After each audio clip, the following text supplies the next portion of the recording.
Alright, welcome back to Mitch's Quick Picks. Oh, well, let me get rid of that. Alright, so today we're going to go over Blachowicz versus Adesanya, UFC 259. Pretty hype card. I know everyone's excited about it. Real quick, I do want to mention there is the bobblehead giveaway on my Twitter. I'll put a link in the description. But anyway, without further ado, I'm going to go ahead and go through the picks here. We have Mario Batista, Euros Medic, Amanda Lemos, Sean Brady. This one's wrong. I need to fix this one. Timeout. Alright, and we're back. Anyway, we have Carlos Olberg, Tim Elliott. Go up to the top here now. We have Rogero Bontrin, Askraw, Song Yadong, Dominic Cruz, Alexander Rakic, Islam Makhachev, Peter Yan, Amanda Nunes, and then Jan Blachowicz. So those are the picks, and I will go through my reasons why now. Alright, so for the first fight of the early prelims, we have Mario Batista versus Trevin Jones. Now, Trevin Jones here, we have 2 losses before he's gotten to the UFC. He actually hasn't competed in the UFC yet. And then on the other hand, we have Mario Batista, who has only lost to Corey Sandhagen in the recent past. I'm going to go with the Corey Sandhagen loss on your resume as the only loss in the recent past. I'm going with Mario Batista for the first fight of the card here. Alright, next we have Euros Medic over Alan Cruz. Now, Euros Medic has kind of an intimidating name in my opinion, so that's already looking good for him. As we dig deeper, we see Alan Cruz with a very strange picture on Tapology here. That's definitely a red flag, coming off of a loss. But then as we go forward, we see Euros Medic, on the other hand. He is undefeated in Alaska. Now, there's Jordan, I think it's the Hollywood Boulevard Ninja. That's also from Alaska. He recently lost to Shaquem Buckley, otherwise looked like a pretty good fighter. I'm not sure how to feel about Alaska at any rate, but I am going to go with the momentum here, the undefeated fighter. We all know that sometimes being undefeated comes with almost like a secret hidden power, right? Like the no fear. We're going with the undefeated Euros Medic in this one. Alright, so next I have Souza versus Amanda Lemos. I feel like with the resume, there's not really too much to look at. If you consider this Ashley Yoder win good, then maybe you're inclined to go towards Souza. For me, I was just kind of watching the weigh-in, and I felt like Amanda Lemos looked like she was in better condition to go and win this fight. So I'm going to go with Amanda Lemos. I feel like they're both of age to not be really considered past their prime or anything, but I'm excited to see this fight. Next, we have Sean Brady versus Jake Matthews. Sean Brady, another undefeated fighter, and I like kind of hopping on those bandwagons just because that undefeated mindset, I feel like, is very strong. Jake Matthews, on the other hand, his last win was against Diego Sanchez, so if you count that as experience and practice, then you have that. For those of you that don't know, last time we saw Diego Sanchez against Jake Matthews. For those of you that do know, here's a little treat. There's the meme. Yeah, I'm going to go with the undefeated fighter. Nothing against Jake Matthews. It's not his fault that he fought Diego Sanchez, but I just feel like I'm not sure what I learned there. So I'm going to go with Sean Brady in this one. Next, we have Kennedy Zekshukwu versus Carlos Olberg. Now, looking at Kennedy's side of things, he's won everything outside of his UFC debut against Paul Craig, lost to a triangle choke. That's really not something I feel like you can fault him for too much. Paul Craig is a good fighter. And then we have Carlos Olberg fighting out of City Kickboxing, one of the 3 between him, Kai Car France, and Israel Adesanya. A lot of undefeateds on this card. I'm going to go with another one, 3 for 3 undefeateds. Can we do it? We will see. I don't know a single name of the person that he's beaten, but I know that he is practicing with some of the best. We'll expect a strong debut from him. All right, next we have Tim Elliott versus Jordan Espinoza. They have kind of similar recent resumes in that they're both like, what is this, 2-3? They're both 2-3 in their last 5, except Jordan Espinoza's losses and wins, I guess, seem to be from much lower level competition. Davison Figueroa, Askraw. We'll talk about him later. Brandon Royval, he's a top contender. You got the champion. I don't know too much about Ryan Benoit, to be honest, but I just feel like Tim Means' experience and his higher level practice, at least, from what I can see on these names here, I think that's going to shine through, and he's going to take this fight. Tim Elliott is going to win this one. Next, we have Kai Kara-France versus Rodro Bontorin. Honestly, this one I don't feel great about just because my reason is poor, which is that Kai Kara-France has burned me in the past. I picked him to win against Brandon Royval and Brandon Moreno. Maybe it's just that he can't win against a Brandon, so this one maybe he should win. But no, I'm going to go against him. I feel like when he was in there, I feel like he didn't really hit hard. I don't know what it was. I just felt like he was in there, but I had no faith that he was going to be able to implement damage or enough pressure or enough of a presence to really do anything. I'm going to go with Rodro Bontorin here for this fight.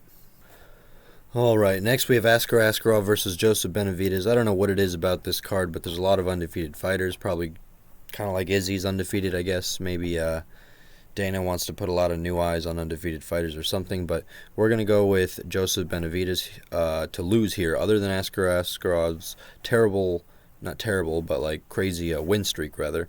Joseph Benavidez, a lot of times I feel like when people make it to the top and then have their chance, especially twice, and lose, there's not like a one last run coming. I think of like Alexander Gustafsson. He had a few chances at the title, and then it was just kind of over after that. But at any rate, I'm going to go with Askraw here. I'm excited for this fight. We'll see how it goes. All right, next we have Song Yadong versus Kyler Phillips. I feel like experience says a lot about this one. If we look at Song Yadong's experience here, we see that his first fights happened in 2013, and he is 23. So that is 7 years, 8 years, basically. So that man was 15 or 16 fighting essentially professionally. This guy's like some Chinese-bred fighting machine. On the other hand, we have Kyler Phillips here, and he has a pretty good resume. Lost to Brad Katana in the Ultimate Fighter season. Brad Katana, I believe, is cut now, and I don't know who Victor Henry is. He's been fighting since 2015. Who knows how long he's been training, but that was about 5 years ago. I just feel like there's a lot more experience coming in on the other end. And I'm going to go with Song Yadong here. I feel like higher competition as well. Marlon Vera, that's a good win. On the other side, I can't say. Brad Katana is honestly the only name I know off top here. I'm going to go with Song Yadong. Next we have Casey Kenny versus Dominic Cruz. I believe that Dominic Cruz takes this fight pretty well, assuming he can keep this fight standing. Casey Kenny is not going to want to keep this fight standing. I'm pretty sure his plan is going to be to just take down. We can see here in his fight against Nathaniel Wood, which is his last fight that he won by decision, he went for 6 takedowns. He completed 2. That was a very grueling fight, if I remember correctly. But I think Dominic Cruz has high-level wrestling himself. I think he'll be able to keep it standing, and when he does, it's going to be crafty, it's going to be shifty. He's going to be hitting Casey Kenny from all sorts of angles. I could see it being a stoppage even, but I'm anticipating a decision win by Dominic Cruz. Next we have Thiago Santos versus Alexander Rakic. I feel pretty good about this one here. We have Alexander's resume on this side. His last win was against Anthony Smith. It was pretty brutal. And then on the other side of things, we have Thiago Santos. Similar to like Joseph Benavidez, I feel like Thiago Santos had his chance at the top against John Jones, and it didn't happen. John Jones kind of just ends careers. You get in fights with him, they hurt so much. You realize you're super injured, and you just can't compete with John, and I just feel like your will gets destroyed. I mean, I don't really know, but Jan has not experienced, or not Jan, but Alexander Rakic has not experienced that. I also feel like he's a lot bigger. We'll just take a look at this real quick. I mean, maybe it's just a height thing, and maybe he's a little, maybe he's has more mass or something I'm not acknowledging. But on the other side, I mean, if that won't convince you, look at this. He's more likely to do calf kicks. I mean, we all know that the person more likely to do calf kicks just may win. I'm not saying that Thiago Santos won't. I'm just saying, whoops, there's an ad. I'm just saying that the last time we saw Alexander out there, he was calf kicking the mess out of Anthony Smith. We're going with Rakic here. Alright, so for this one we've got Peter Yan versus Aljamain Sterling. I had recorded a different bit, but it got flagged for copyright because it showed a fight of Marlon Moraes pretty much pressuring Aljamain Sterling. Essentially what I'm trying to say is that Aljamain Sterling was able to get pushed and pressured by Marlon Moraes. He keeps saying that Peter Yan needs to back up so he can take him down, and he can't hit what he can't see, but Peter Yan's going to see Aljamain Sterling fine. He's not going to back up, and he's going to pressure him and take him out. Hopefully in the third or fourth round, because that's where I've got my money. Alright, I really shouldn't have to talk about this one, but I will. We have Amanda Nunes versus Megan Anderson, first and foremost, and still. Did I say and new last time with the Peter Yan? I meant and still. But anyway, and still again here. Megan Anderson is not going to beat Amanda Nunes. I see everyone saying, like, Megan Anderson is coming to fight, and I think Megan Anderson is going to win because she wants to win. And no one's giving any concrete reasons why Megan Anderson is going to win. From what I can see, everyone just kind of wants her to win. Everyone's comparing her to Matt Serra, to Forrest Griffin. This is just a whole different level of it's not going to happen, though. And I'm sorry, but Amanda Nunes is going to win this fight. I mean, even if we go down to experience, Amanda Nunes has been fighting since 2008, and Megan Anderson has been fighting since 2014. That's a 6-year gap, and Megan Anderson is 31, Amanda Nunes is 32. On top of that, Amanda Nunes has been fighting and practicing with the highest level of fighters. And it's just some of the takes I've seen on this, I can't believe. I mean, if Megan Anderson somehow wins this fight, I will eat my words, but Megan Anderson is not going to win this fight. Last but not least, we have Jan Blachowicz versus Israel Adesanya. As much I'd like to joke, last but not least, we have Jan Blachowicz versus Israel Adesanya, the main event of the evening. I'd like to just joke about how Polish power and magic rope is going to be the key to victory here. But honestly, I'm kind of bought on the size.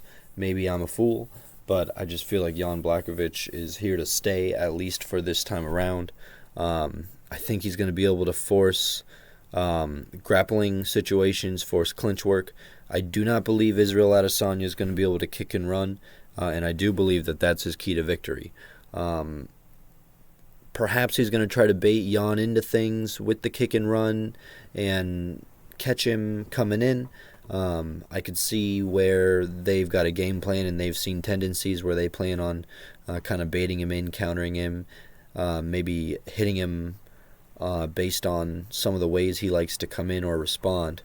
But I don't believe that Jan's getting knocked out, and when I think of like the puncher's chance, I kind of feel like that's on Izzy's side here. I feel like Izzy's the one that needs to land that punch knockout. I don't believe he's going to be able to batter the leg the way he did against Costa.